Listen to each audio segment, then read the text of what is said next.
Conference. Coach will start us off with a quick opening statement. Please raise your hand for questions. All right, yeah, first of all, just excited about our game this week. I think first time at night to be able to play at Nippert, and real excited about that. I mean, the first game was awesome, but I'm sure this game is going to have a little bit more electricity to it. Students will be out, and everybody's going to have plenty of time to tailgate and have fun before the game and get ready to go. So we're excited about that. Just to recap quickly on the pit, obviously, it was a great win for us and our program, go on the road and, beat a quality ACC team. Many things we took out of that game I thought was really good, particularly the start. Had a great first start in the game, offensively, defensively. Really right from the beginning, really to the end of the first half. You think about one thing we didn't talk about much was right at the end of the half, we get the ball, they down it on the 1 yard line. We take a 17-play drive and get 3 points out of it and basically melt, 8 minutes and 11 seconds off the clock. Thought that was a huge drive, game-changing type drive. I think that was obviously very good. Defensively, I thought we got after the quarterback very well. Guys were getting in the backfield. We had 5 sacks, but we really pressured him a lot more than that and made him throw the ball earlier than he wanted to, and I think thus the 10 for 32 completion percentage. Dingle played his best game of his career. It was really good to see. We thought he had a lot of talent and ability, but just needed to play and experience. And I think he's going to be one of these guys that gets better and better the more he plays, the more he sees things. And but he was playing downhill, and obviously the huge sack there on 4th down was a big play for him. Justin Harris, I thought, stepped up and played well. I think he had 4 pass breakups, tied the school record with that. And, they were throwing the ball at him. He had a couple PI calls, but, I thought he was playing solid out there. He's got to, we can help him a little bit what we do defensively every now and again with a change up, but he's going to have to play man-to-man out there. He's going to have to make those plays, which I thought he did. I thought he did a great job. And, of course, Connor played a great game, his career game for him, and just good, tough, hard yards. Right from the beginning of the game, and then the last one, they got the first down, which obviously sealed the game. It was a big win. I'm excited about it, but ready to move on, and have moved on, to Miami this week. We know it's a rivalry game. We know what's at stake with this. We know we're going to get their best shot. They're going to come in here and play as hard as they possibly can play. We think, when you watch the film, whatever that they've shown on film, I think go ahead and elevate that because that's the way they'll play. This kind of game, you got to obviously be ready for everything in the kicking game. They're very solid there. They're aggressive there. I think they have a really good return guy who is also their wide receiver that they want to get the ball to. He can fly. Last week had a career game, 8 catches, 273 yards, 3 touchdowns. It's an incredible game, including a 99-yard touchdown reception. And certainly we're going to give him the ball. I think Gabbert, their quarterback's a guy that's played a lot of football, ton of experience, 33 career starts, and he's a guy that expects to go out and make the play. Anytime you're playing a quarterback that way, I think they're very dangerous in that regard because they've seen everything the defense have tried to do to him, and nothing phases him. And he certainly can throw it. He's a very accurate passer, and they do want to get the ball out, again to Gage, number 10, their fast receiver, and they also have a very good running back. He's a big running back. He's got good contact balance and can spit the ball down the field and get first downs. So I think offensively certainly propose challenges there. And defensively, I think they're a very solid defense. They play really hard. Their linebackers run well. Their D-line is very active. Have a couple new corners out there compared to last year, but I think they're very solid on defense. 15's a guy that stands out. I think he's a guy who had 100 tackles the last couple of seasons, plays hard, he can run. So certainly, be a great challenge for us. We're looking forward to it and can't wait to go out and play this game and, fired up to see all the people show up this week. Keegan, raise your hands, please. You talked about Corey Kiner and the great game he had, but after getting a chance to watch the film, given the uptick in competition, what was your kind of diagnosis of the offensive line and how they played? Yeah, that was a big question going in. You played EKU. I thought they played very solid, but now obviously you're going to play Pitt, who a team who's going to pressure you and really make it hard on your offensive line. I thought they played very, very solid. Particularly in the first half. I mean, they were making some really good blocks, and Connor was making some great cuts, and they were protecting Emory very well. Obviously in the second half, maybe got a little conservative on offense. I'm talking about myself in the calls, but. You're up 27-7. It's a little bit of a different game at that point, and they're kind of pinning their ears back coming after us. And we probably didn't block as well during that period of time, but I still thought they did. They did a really good job, containing a defensive line and linebackers that are so aggressive and so downhill. It makes it very difficult. But to give up 2 sacks, I thought was good. One of them was Emory, just didn't throw the ball away, kind of tried to go scrambling. So I thought that was the big difference in the game. The amount of pressure we were able to get and to get the 5 sacks, and compared to what they were able to do on us, I thought that was a huge difference in that game. And it helped us really control the game and to be able to run the football like we did. I mean, I think it was 216 compared to 83. I mean, that's a big difference, and obviously one of the big reasons why we won that game. Heard a lot of people say that you out-physical Pitt. Obviously, that's something you'd like to do every game. How important is it to do with this quarterback, and then, like you mentioned, the big running back that they have? Yeah, it'll be critical again. Our defensive line, I thought they played outstanding last week, but we're going to need that again this week to get the push. To try to get that quarterback, Miami's quarterback off the spot, make him move around a little bit. And that's what we were able to do to Pitt's guy. And we got to be able to do that same thing and really try to make them where they can't run the football. I know they'll want to, be able to hand the ball off and let the big back, go get some yards. But we got to do a great job up front, free our linebackers up. It's one of the things our D-line does a great job is occupy their offensive line. So, Dingle and Dorian can run and make those plays, and DG can run and make those plays, and we got to be able to continue to do that. Coach, Braden had another good game, had that great touchdown catch through the pass. You had him at Louisville. I know he was banged up, but did you see this level of potential in him when you had him there too?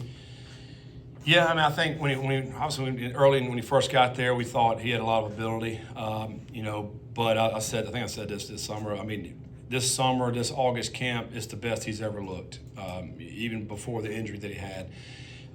He's playing with a ton of confidence, and that's the thing about these extra years that these guys are getting throughout the country. Those guys that are really good players, and you give them that one more year, I mean, man, they're lights out. And now he's been fully healthy. He's playing fast. He's always been able to catch the ball really good. But I think which is his confidence level and his experience level.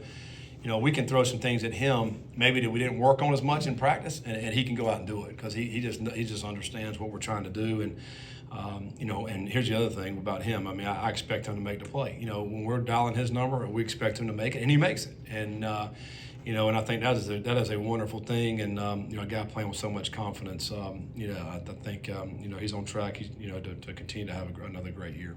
I'm sure you don't want to give away too much, but like dialing up that trick play, is that a feel thing? I'm sure you go in with a short list of those every game. How do you decide when to? Yeah, I mean, it's a feel thing. It's a lot of times it's what point in the game is it? Do we need a play?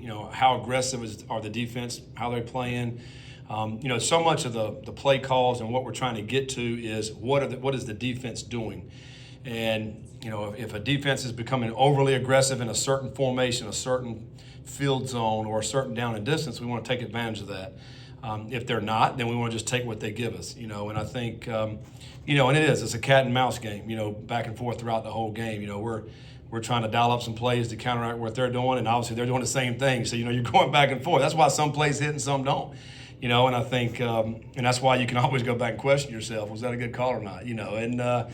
Obviously when they work, everybody looks great and geniuses. When it doesn't, then you're like, oh, I probably shouldn't have done that. But that's football, and that's part of it. And but I do think, for me as a play caller, when you have experienced guys in positions that can make plays, I feel a lot better about making the calls, and because I feel like our guys will make us right no matter what. Like Emory's a very experienced quarterback. I feel like, okay, maybe it's a dumb call on my part. Hey, but you make me right, and they do that. And Braden's an experienced guy, Wiggins, those guys that have played a lot of football. So it does make it a lot easier calling plays when you got guys that are able to make it work.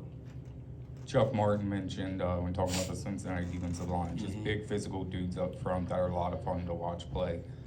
What do you see in film that maybe fans don't notice on the stat sheet? Yeah, I mean, I think there's so many times that they'll see a linebacker or a secondary player come and make a play, and they really didn't see what happened up front, but maybe Briggs or Corleone or one of those guys just blew up two offensive linemen and a running back, and all of a sudden now the quarterback's got to move around over here, and now here comes a big sack, and everybody sees the sack. You didn't see exactly what those guys were able to do. They cause havoc. I mean, they are causing havoc up front by occupying multiple blockers when a lot of times you just want to use one blocker, maybe you have to use two. Now it's going to free somebody else up. And those are the things that they don't see. And sometimes I think particularly in the inside, like maybe, if a Briggs or Corleone is playing inside, like a three technique or a nose, where you may occupy two or three guys, and now guys are free.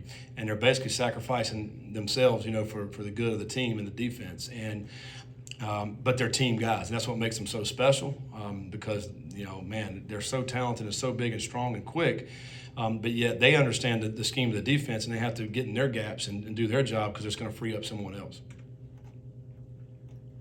Emory Jones talked about it after the game that you had repped that Braden Smith pass play during practice and hadn't been able to hit on it.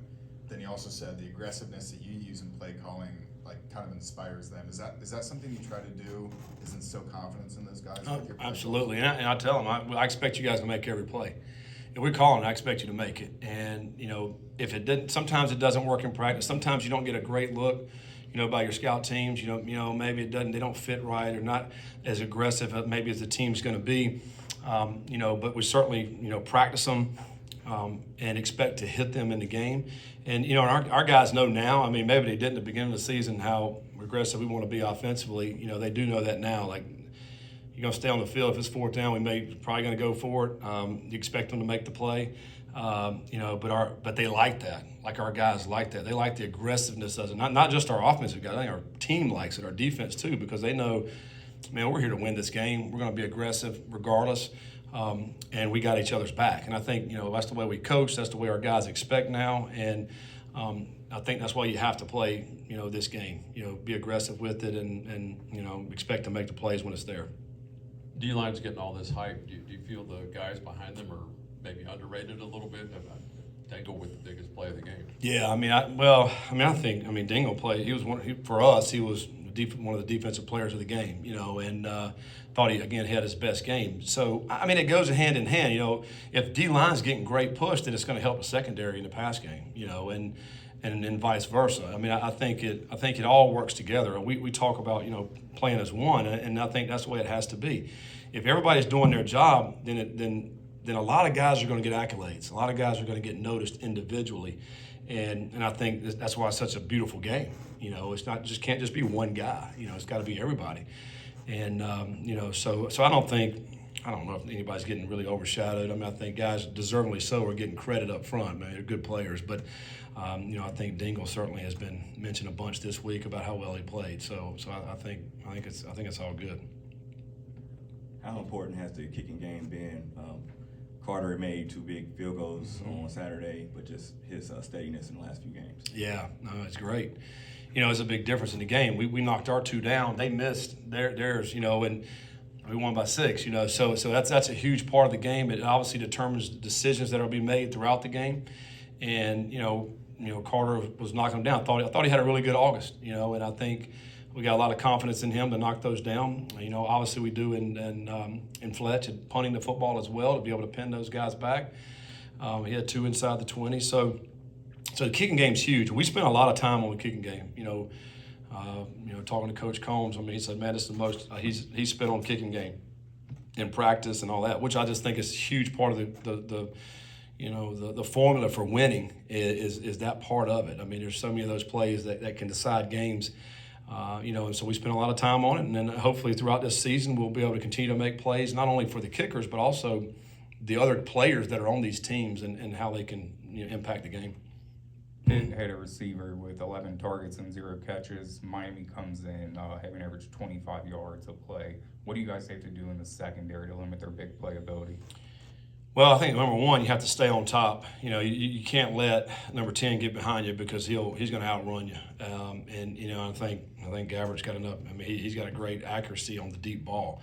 You know, I think that's why they've averaged 25 yards a play on the pass. And so, you know, two things I think. Number one, staying on top, and number two, getting to the quarterback. You know, if he's got time to sit back there and allow their receivers to, you know, run 15, 20, 25 yards down the field past everyone, you know, then it's going to be hard on our defense to be able to stop that deep throw. So we got to be able to get to the quarterback so he doesn't have much time to throw, but in the secondary, staying on top. And we have to know where number 10 is at all times, you know, because he is that dangerous. And if you look at the targets that they've had, I mean, he is by far the most targeted player they have on offense. So you got to find him and have a guy over top, maybe a guy underneath, and be ready to help out. JT, sorry, Joe. Bearcats have won 16 games straight in the Victory Bell. I know you being at Louisville, did you get to check these games out as much, you know, being away? And then what have you learned being with the program about the Victory Bell and what it means to the Bearcats? No, I never really paid any attention to the game, quite honestly. You know, obviously I wasn't here, you know, but I know what it means to the program. I know it's amazing. I mean, they've been playing this the 127th battle for the Victory Bell. I mean, that's amazing to me. I didn't know they played football back that long ago.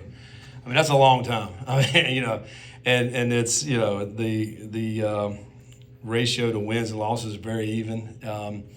You know, that's a ton of history over the years. You know, so I realize how big this game is. I know it's a rivalry game. You know, with Coach Stewart and Coach Combs on staff. I mean, they've been around. They've told us about it. They've talked to our team about it.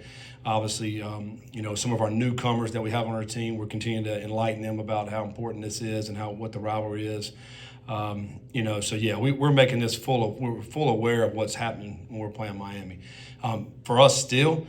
It's about preparation. It's about going out this week and you know, practicing as hard as we can this afternoon, Wednesday, putting a great plan together, and then going out and execute that plan. You know, so that's our focus, and we know the attention to detail has got to be greater this week because of who we're playing. You know, and our guys will have a great week. I think it's important, Coach, to educate yourself on the history of a rivalry that you're walking into for the first time. Yeah, I mean, I've been a part of rivalries, you know, so I know how important they are. You know, at App State, Western Carolina, we played for a jug. I guess it was a moonshine jug or something. I don't even know what it was, but we played for years. I mean, you know, when I was playing and coaching, and we just know you're going to get up no matter what the records are. When you're playing a rivalry game, you're going to get up for the game. And so this is the case, and so I've been a part of those. I know how important it is.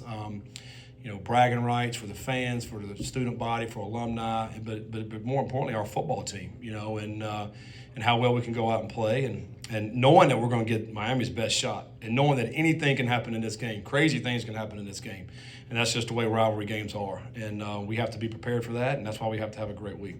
And with Corey, has he taken on the role as the quote-unquote lead back, considering his production, number of carries he's got in the first two?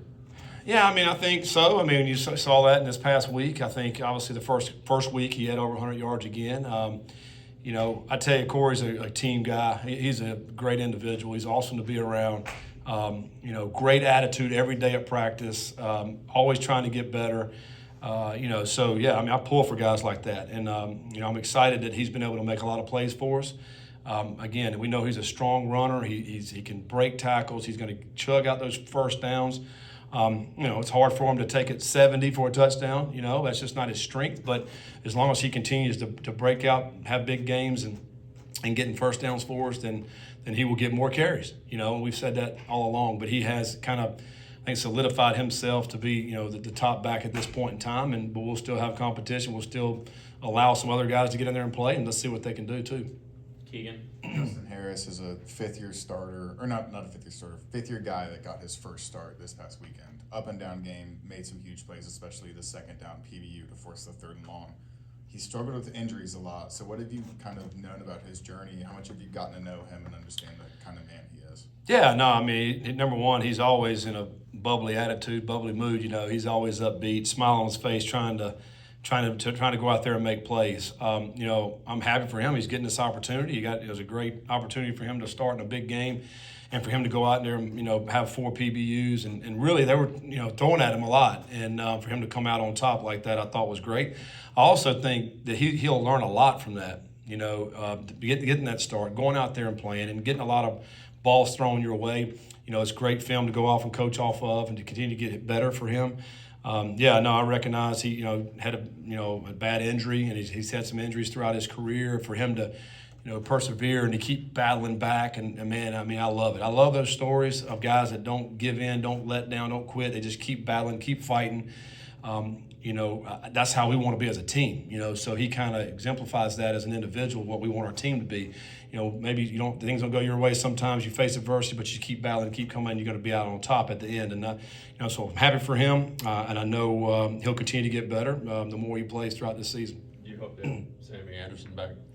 Well, I mean, obviously we'd hope to, but again, you know, we talked about this. I mean, it's up to what the doctors are saying on him. You know, I know Sammy's wants to be out there. We want him to be out there.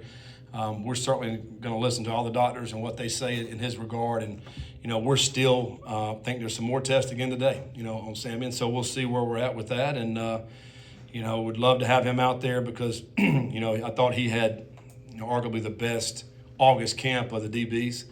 I thought he played at a high level, a lot of confidence out there. So we'll see where we're at, you know, here in the next couple of days. Any other questions for Coach? Thank you, sir. All right. Thanks, guys.